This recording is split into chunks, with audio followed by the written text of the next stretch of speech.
कर्म प्रधान विश्व रचि राखा, जो जस कर ही सो तस फल चाखा। ये पूरा ब्रह्मांड, पूरा संसार, पूरा जगत कर्म प्रधान है और हमारे अपने कर्मों के अनुसार ही इस संसार में हमें फल की प्राप्ति होती है। दोस्तों, हमारे सौर परिवार में एकमात्र ऐसे ग्रह हैं शनिदेव, जो हमारे कर्मों का हिसाब किताब, हमारे कर्मों का लेखा जोखा अपने पास रखते हैं। और एकमात्र ग्रह है शनिदेव जिनको साढ़े साती और डैया का हक दिया गया है।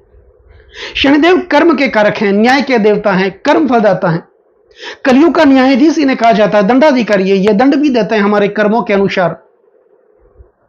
और आज का ये ज्योतिष का कार्यक्रम है, ये जो राशिफल है, ये मकर राशि वाले जातकों के लिए विशेष और शनिदेव की साढ़े साती को लेकर है। मकर राशि और शनिदेव की साढ़े साती।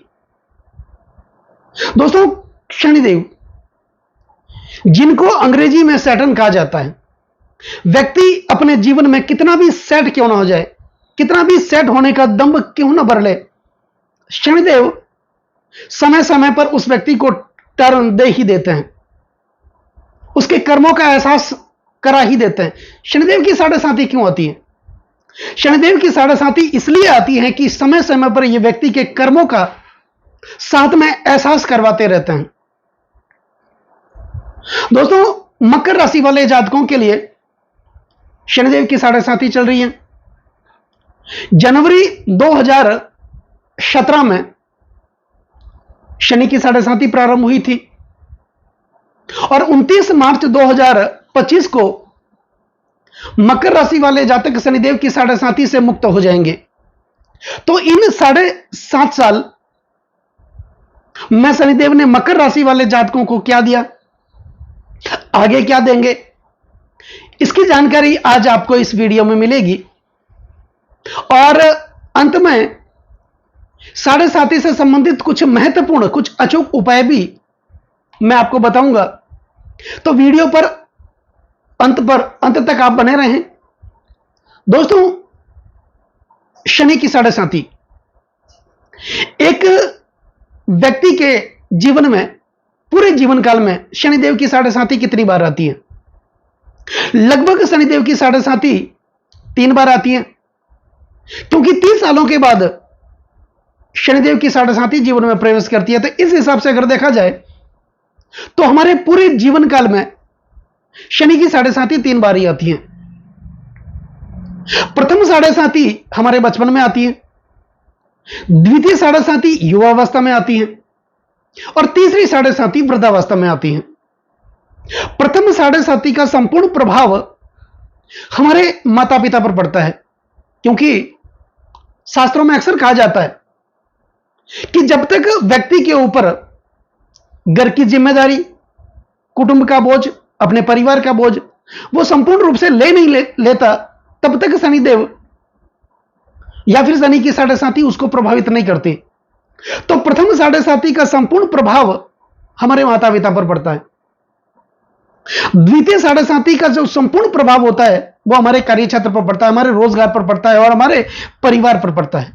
और तीसरी साढ़े साती का प्रभाव हमारे स्वास्थ्य पर पड़ता है। अब जब शनिदेव की साढ़े साती जीवन में प्रवेश करती है, उसके 3 चरण होते हैं, प्रथम चरण, द्वितीय चरण और तीसरा चरण। प्रथम चरण, द्वितीय चरण ये काफी घातक माना जाता है। शनिदेव की ये जो साढ़े साती का दो चरण है, ये व्यक्ति के जीवन को झकझोर कर रख देता है। बहुत सारे मृत्युतुल्य कष्टों का सामना व्यक्ति के जीवन में व्यक्ति को करना पड़ता है। और शनिदेव की जब साढ़े साती प्रवेश करती है तो लगभग 5 प्रकार के जो कष्ट होते हैं व्यक्ति के, वो देखने पड़ते हैं। अब सबसे पहले जो कष्ट होता है वो होता है शरीर से कष्ट। शनि की साढ़े साती जब प्रवेश करती है तो व्यक्ति को शरीर से तोड़ देते हैं। उस व्यक्ति के ज्यादातर पैसे हॉस्पिटल के खर्चों में खर्च होते हैं, उसके माता पिता के स्वास्थ्य को लेकर ज्यादातर पैसे खर्च हो जाते हैं, पैसे बचते नहीं है। छोटी मोटी बीमारियां परेशान करती रहती हैं, एक बीमारी गई नहीं तो दूसरी बीमारी आ गई। बच्चों के स्वास्थ्य की समस्याएं भी बनी रहती हैं। और दूसरा जो कष्ट होता है वो होता है मानसिक कष्ट, मानसिक तनाव। व्यक्ति को दिमाग से तोड़ देते हैं, मानसिक स्थिति को डावाडोल कर देते हैं, हमारे सोचने की शक्ति को प्रभावित करते हैं, निर्णय शक्ति को प्रभावित कर देते हैं। हम जो भी निर्णय लेते हैं सोच समझ करके, उस निर्णय में हम कामयाबी नहीं हो पाते हैं। दूसरी बात, हम जो योजना बना करके काम करते हैं, प्लानिंग के साथ आगे बढ़ते हैं, लेकिन कोई भी योजना, कोई भी प्लानिंग हमारा सफल होता ही नहीं है। हम अगर एक कदम आगे बढ़ने की कोशिश करते हैं तो दूसरा कदम वापस पीछे चले जाते हैं। अब पैसा जीवन में आता तो है, जितना आता है उससे कहीं गुना ज्यादा खर्च भी हो जाता है। 10 रुपए अगर हम कैसे भी करके बचाने की कोशिश करेंगे तो 20 रुपए का खर्च तैयार खड़ा है, तो पैसे बचते नहीं है, परिवार में कलह उत्पन्न करवा देते हैं। तो इस प्रकार की समस्याएं शनि की 7.5 में जीवन में व्यक्ति को देखने को मिलती है। अब तीसरा जो कष्ट होता है वो होता है परिवार में क्लेश, परिवार में तनाव, परिवार में मतभेद, कुटुंब कलेश। परिवार में एकता नहीं रहती। अगर परिवार का कोई भी सदस्य पूर्व की बात करेगा तो एक पश्चिम की बात करेगा, एक दक्षिण की बात करेगा तो दूसरा उत्तर की बात करेगा। सब लोग परिवार वाले, कुटुंब वाले एक जगह बैठ करके किसी भी समस्या का समाधान निकाल सके, ऐसी स्थिति नहीं होती है। परिवार में हम कितने भी अच्छे हैं, समझाने की कोशिश करते हैं, लेकिन उसका वो अनर्थ निकाल देते हैं। हालांकि हमारा कोई कसूर नहीं होता है, हम सही होते हैं, लेकिन हमारी बात को कोई समझने के लिए तैयार ही नहीं होता है, कोई मानता ही नहीं है, हमारे विरोध में खड़े हो जाते हैं। हमारी वाणी में कड़वाहट पैदा हो जाती है, हम कहना कुछ और चाहते हैं, लोग समझना कुछ और चाहते हैं। इसके कारण एक गतिरोध परिवार में बना रहता है। चौथा जो कष्ट होता है वो होता है शत्रु भय, शत्रुओं से कष्ट, शत्रुओं से भय। एक काल्पनिक भय बना रहता है जीवन में कि कहीं कोई मेरे साथ यह ना हो जाए, मेरे बच्चों के साथ कोई अनर्थ ना हो जाए, मेरे माता पिता के साथ कोई अनर्थ ना हो जाए, मेरे पारिवारिक जीवन में कोई अनर्थ ना हो जाए, मेरे साथ कोई दुर्घटना ना हो जाए। एक काल्पनिक भय जीवन में बना रहता है और उस भय के कारण व्यक्ति पूरा टूट जाता है। अब पांचवा जो कष्ट होता है वो होता है धन की हानि। हम जहां भी अपना पैसा लगाते हैं, धन लगाते हैं, निवेश करते हैं, अच्छे के लिए करते हैं। स्वाभाविक है, जहां हम धन लगाते हैं, अपने पैसे का निवेश करते हैं, चाहे वो प्रॉपर्टी में करते हैं, बिजनेस में करते हैं, बच्चों के एजुकेशन में करते हैं, उनके हायर एजुकेशन के लिए करते हैं, तो जो भी पैसा हम लगाते हैं उसका जो रिटर्न वो वापस आता ही नहीं है, पैसा फंस जाता है। और फंसाने वाले हमारे अपने ही होते हैं, परिवार वाले ही होते हैं, जान पहचान वाले ही होते हैं, जो मीठा बोल करके कैसे भी करके हमको अपनी जाल में फंसा लेते हैं और हमें कर्ज के बोझ तले दबा देते हैं। लोन लेकर के हम जिन लोगों की सहायता करते हैं, मदद करते हैं, लेकिन वही लोग अंत में हमें फंसा जाते हैं। हम जिन लोगों के लिए काम करते हैं, सुख दुख में साथ देते हैं, कंधे से कंधा मिला करके आगे चलते हैं, परिवार में भी लोगों की मदद करते हैं, भाइयों की मदद करते हैं, बहनों की मदद करते हैं, कौटुंबिक परिवार वाले लोगों की मदद करते हैं, लेकिन जब हमारी बारी आती है वे लोग हमारे से नाराज हो जाते हैं, हमारा साथ छोड़ करके चले जाते हैं। जहां हम नौकरी करते हैं वहां पर पदोन्नति मिलती नहीं है, प्रमोशन मिलता नहीं है। जहां नौकरी करते हैं, जिस कंपनी में नौकरी करते हैं, वहां पर हमारे पीछे जो लोग आए थे उनको पदोन्नति मिल जाती है, प्रमोशन मिल जाता है और हम पीछे रह जाते हैं। हमारे कार्यों का संपूर्ण यश हमें प्राप्ति नहीं होता है। मेहनत हम करते हैं, परिश्रम हम करते हैं, लेकिन उसका यश किसी और को मिल जाता है।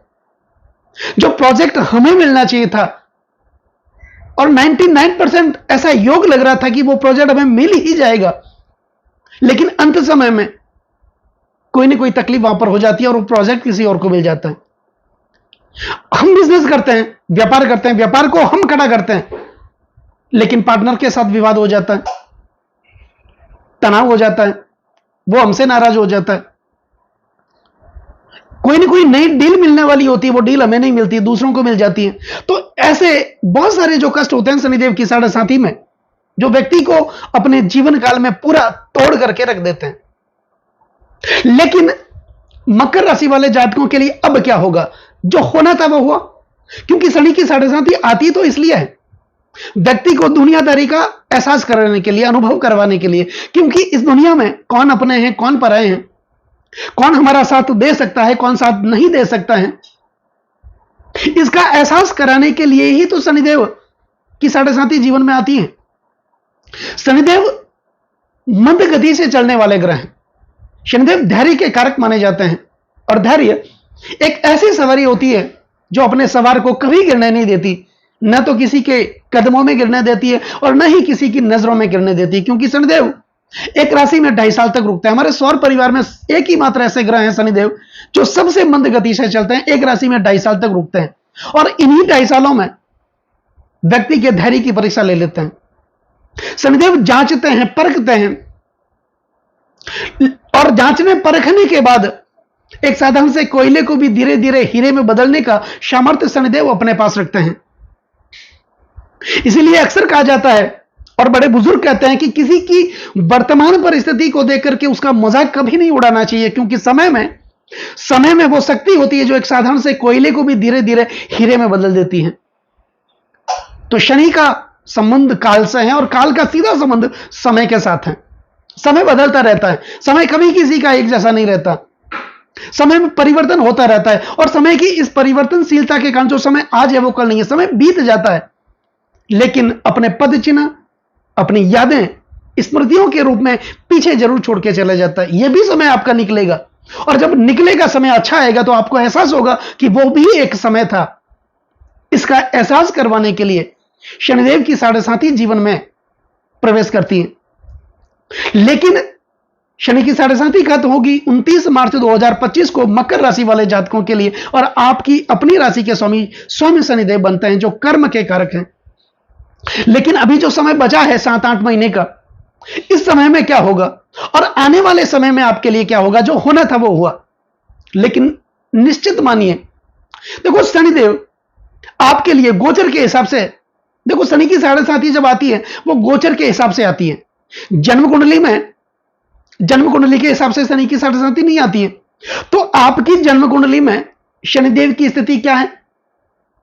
निश्चित मानिए, अगर आपकी जन्म कुंडली में शनि उच्चस्थ होंगे, मित्र क्षत्रिय होंगे, अपने वर्गोत्तम में बली होंगे, तो शनि की साढ़े साथी का इतना अशुभ प्रभाव आपने नहीं देखा होगा, ऐसा तो नहीं हुआ होगा। लेकिन इसके विपरीत आपकी जन्म कुंडली में भी शनि की स्थिति अच्छी नहीं होगी।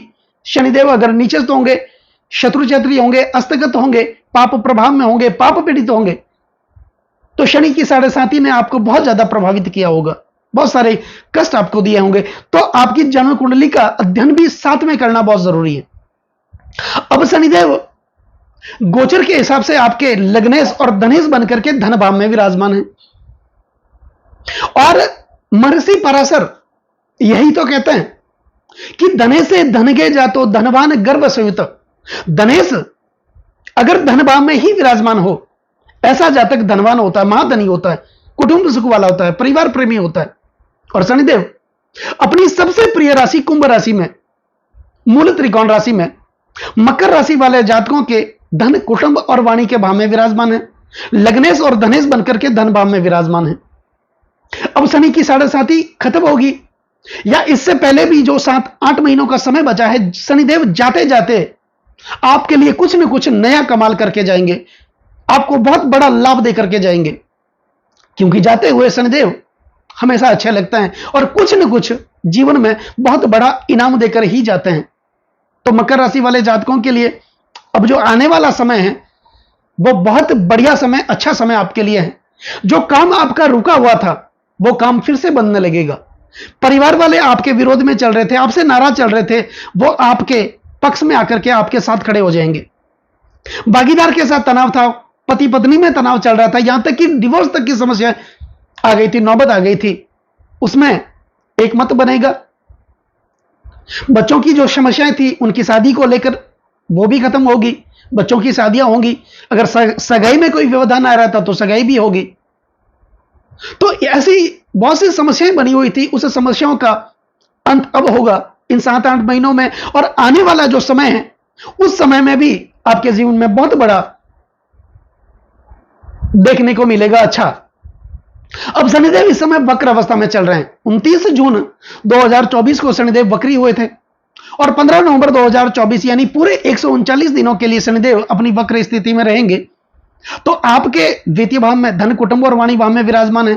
और जब ये वक्री होंगे, एक भाव पीछे का फल देंगे, क्योंकि कोई भी ग्रह जब वक्री होता है उनका चेष्टा बल बढ़ जाता है, फल देने की इच्छा तीव्र हो जाती है। तो लग्न भाव का फल भी देंगे, द्वितीय भाव का फल तो देंगे ही, धन की दृष्टि से, आर्थिक दृष्टि से, परिवार की दृष्टि से तो आपके लिए अच्छा करेंगे ही, लेकिन लग्न भाव का जब फल मिलेगा तो आपके चरित्र का निर्माण भी करेंगे।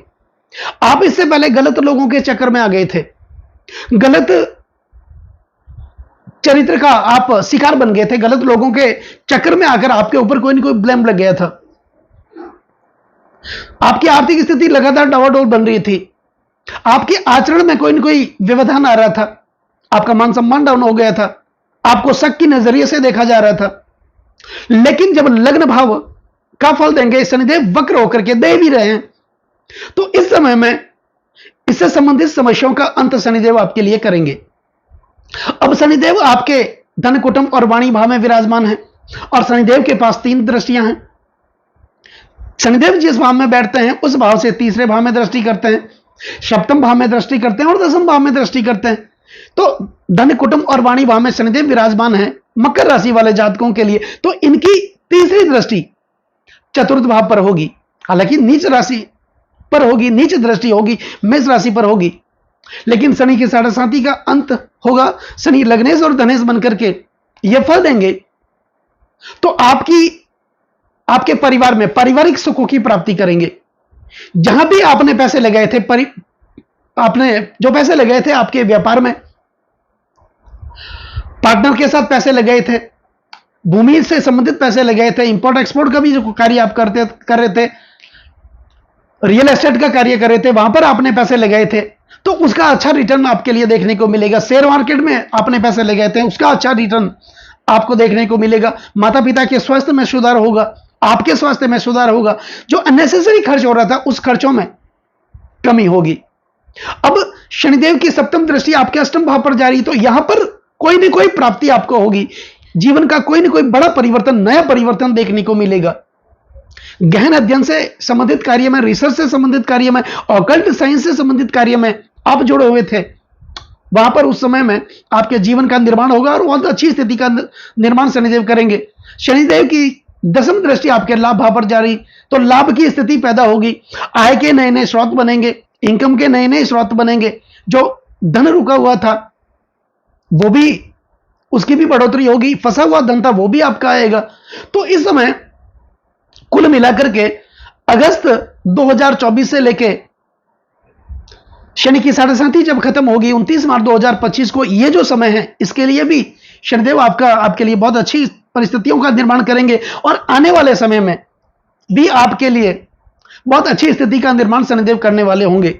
लेकिन 7-8 महीनों का जो समय है, हालांकि जाते जाते शनिदेव अच्छा ही करते हैं, फिर भी शनिदेव से संबंधित कुछ उपाय करने की आपको आवश्यकता होगी। अब उस उपाय में आपको क्या करना है, शनिदेव के नित्य दर्शन शनिवार या मंगलवार को आप करते हैं तो ठीक है, और अगर नित्य आप दर्शन करना चाहते हो तो शनिदेव के नित्य दर्शन आप करें।